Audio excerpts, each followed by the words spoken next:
भारत सरकार कानून बना दे पॉपुलेशन कंट्रोल का, तो उससे कंट्रोल हो जाएगी, उससे कंट्रोल हो जाएगी। और क्या कानून में लगाए कि अगर नहीं मानोगे तो क्या करेंगे? क्योंकि आपको बीमारी है, हिंदुओं को बीमारी है, हमें नौकरी चाहिए, वो भी सरकारी। उन्हें नौकरी नहीं चाहिए, आपकी नहीं चाहिए, उनको नौकरी नहीं चाहिए, आपकी सब्सिडी। क्या करेंगे आप? क्या कॉलम लगाएंगे इसमें कि पॉपुलेशन कंट्रोल के लिए 2 बच्चे होने चाहिए, जो इसका उल्लंघन करेगा वो उसके साथ क्या करेंगे आप? बता दीजिए। कोई है आपके पास चार्टर इस बात का? लेकिन पूरा देश इसमें नहीं नहीं, पॉपुलेशन हमारे कंट्रोल पे लॉ बनना है। अरे लॉ बन जाएगा, लेकिन लागू कैसे होगा? मैं पूछ रहा हूं, जो उल्लंघन करेगा क्या करेंगे? मार देंगे बच्चे को? उनके यहां तो अल्लाह की देन है। आप क्या करेंगे? बताएं, कोई सलूशन हो सरकार को बताएं।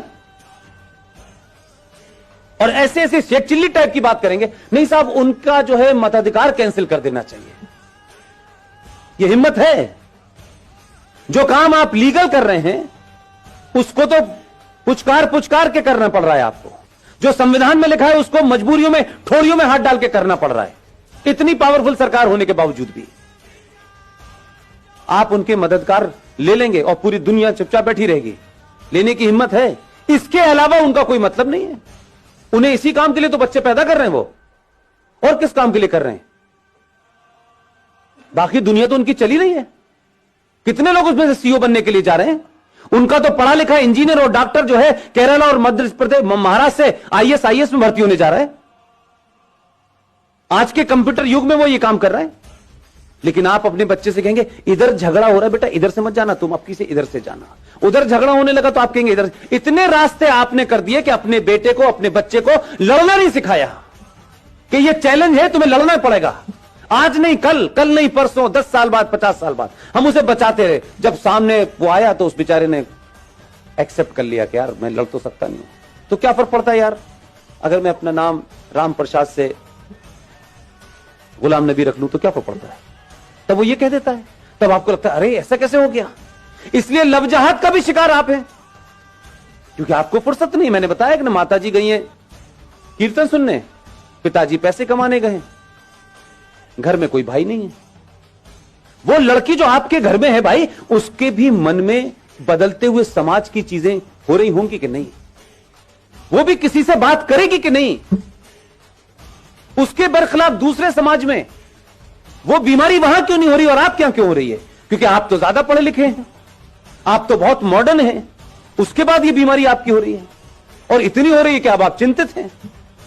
आपने अपने कारणों से ऐसे संकट पैदा किए हैं। आपका बस चले तो ये भी कहें कि अब इस पे भी कानून है। कानून के पीछे पड़ गए। कानून को कौन मानता है? कानून तो रेप का भी है, कानून तो दहेज का भी है। कुछ रुक रहा है?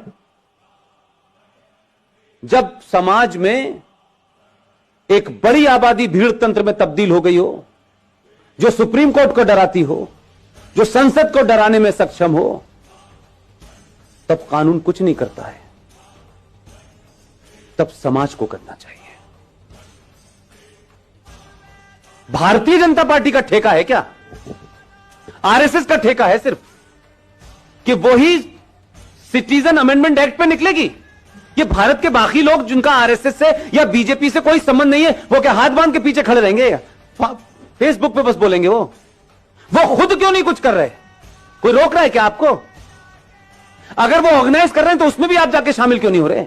जो बीजेपी का है वो जाएगा क्योंकि वो कार्यकर्ता है, उसको टिकट लेनी है, उसको कुछ बनना है, उसको कैरियर है, इसलिए वो जाएगा। लेकिन दूसरी तरफ क्या हो रहा है? अहले हदीस का भी आ गया है, बरेलवी का भी आ गया है, देवबंदी का भी आ गया है, सब बाहर आ गए। इस वक्त लड़ाई उनकी मुश्तरका है, इसलिए सब निकल के आ गए।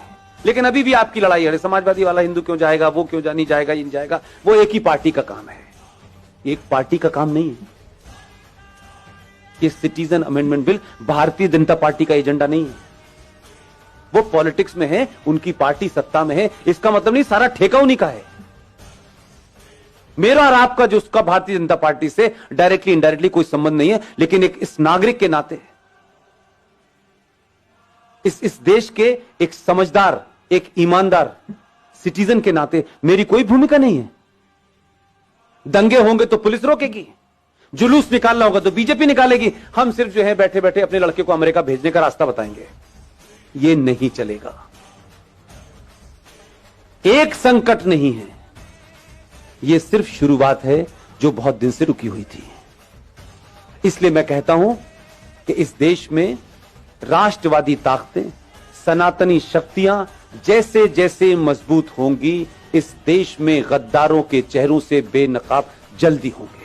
लिहाजा अगर आप ये चाहते हैं, सरकारें आएंगी, सरकार चली जाएंगी, कोई पता नहीं है कौन कितने समय तक रहने वाला है। देश तो पहले भी चल रहा था, घिसट रहा था, कुछ अच्छा था, कुछ बुरा था, कुछ जीते, कुछ हारे, ये सब चल रहा था। लेकिन अपने दिल पे हाथ रखिए कि जिन समस्याओं को हम नेहरू जी ने दे दी है, ये गांधी जी ने दे दी है, ये फला ने दे दी है, ये उसने कर दी है, जब उन समस्याओं को जड़ से खत्म करने का समय आ रहा है तो फिर इतनी अगर मगर क्यों हो रही है? फिर इंतजार किसका हो रहा है? पहली बार इस देश में सरकार राष्ट्र के लिए काम कर रही है, तो समाज की जिम्मेदारी क्या है कि पूरी ताकत से खड़े हों और सरकार को यह भरोसा दिलाएं कि हम जो काम आप कर रहे हैं वो हमारे लिए शायद उसका तत्कालिक कोई फायदा हो ना हो, लेकिन आने वाली नस्लों के लिए होगा। यह तय होगा कि 20 साल के बाद मेरे बच्चे टोपी लगाएंगे, मेरी बेटियां बुर्का पहनेंगी या नहीं पहनेंगी। अगर नहीं चाहते हैं तो ताकत से खड़े होइए। वो कौन है, कौन नहीं है, कैसा है, बुरा है, अच्छा है, यह महत्व नहीं है। इस समय कई सवाल पूछने का समय नहीं है। दूसरे सवाल नहीं पूछ रहे हैं, पूरी दुनिया में है। पाकिस्तान नेशनल असेंबली का चेयरमैन चिट्ठियां लिख रहा है सऊदी अरब को। 2.5 लाख की रैली निकल रही है उस बांग्लादेश को जिसे आपने चड्डी बनियान पहनना सिखाया है।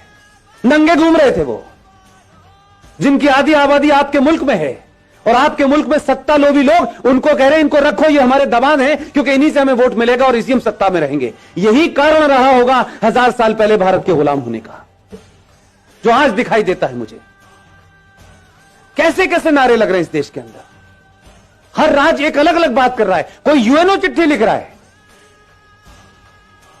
आपके लोगों की गिनती ज्यादा है उसमें,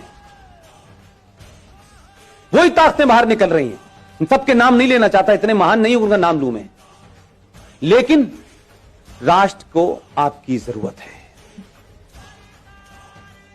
और आप समझ लीजिए, हम सब लोग इतने बेहया हो चुके हैं, इतने बेगैरत हो चुके हैं कि हम जरा सा अगर हमारे आदमी में कहीं कमजोरी हो गई, जरा सी कहीं हल्का सा भी वो कमजोर पड़ा, हम पहले लोग हैं जो ये कहेंगे। हम बहुत कह रहे थे यार इतना नहीं करना चाहिए था, देखो इसने इतना ज्यादा कर दिया था, हम इतने मक्कार लोग हैं। हम उसके बुरे वक्त में, क्योंकि ये उसका बुरा वक्त नहीं है, ये देश का और राष्ट्र का बुरा वक्त है। इस वक्त कुछ भी नहीं सोचना है मुझे, न मैं सोचना चाहता हूं, न मेरी कोई महत्वाकांक्षा है। हम अगर 5 लोगों को जगा सकते हैं तो 5 को जगाएं, क्योंकि हमारे यहां कुछ लोग सो नहीं रहे हैं, हमारे यहां जगे हुए लोग भी सोने का बहाना कर रहे हैं। लिहाजा ऐसे सम्मेलन हर दिन होने चाहिए, हर जगह होने चाहिए, सड़कों चौराहे पर होने चाहिए और खुले में होने चाहिए, ताकि एक बार में लाखों लोग सुने। इसकी यह महत्वता नहीं है कि इसमें कौन बोलने आया है, कौन चीफ गेस्ट है, कोई ना कोई आता रहेगा। और आपने सोचा भी नहीं होगा कि इस देश में 15-20 लोग इसी समय देश के अलग अलग कोनों पे बोल रहे हैं। उनका किसी पार्टी से कोई संबंध नहीं है, वो किसी पार्टी के ऑफिस नहीं गए। हमारा राष्ट्रवाद राज्यसभा की कुर्सी तक महफूज नहीं रहना चाहिए। अब हम राज्यसभा में आ गए तो हमारा राष्ट्रवाद पूरा हो गया, अब हमें सत्ता की मलाई खानी है। उससे पहले हम बहुत राष्ट्रवादी थे। मैंने कई लोगों को रातों रात बदलते देखा है पिछले 6 महीने में, माफ कीजिएगा। एकदम दुकान बंद हो गई है उनकी, अब वो पॉलिटिकली करेक्ट हो गए हैं। अब उन्हें उन लोगों में बैठना है जिन्हें इंटेलेक्चुअल कहा जाता है। अब उन्हें हिंदुत्व की बात करना थोड़ा सा ऐसा लगता है, भाई देखो हमें ध्यान तो रखना चाहिए, इस देश में 35 करोड़ मुसलमान हैं, तो 6 महीने पहले क्यों बोल रहे थे?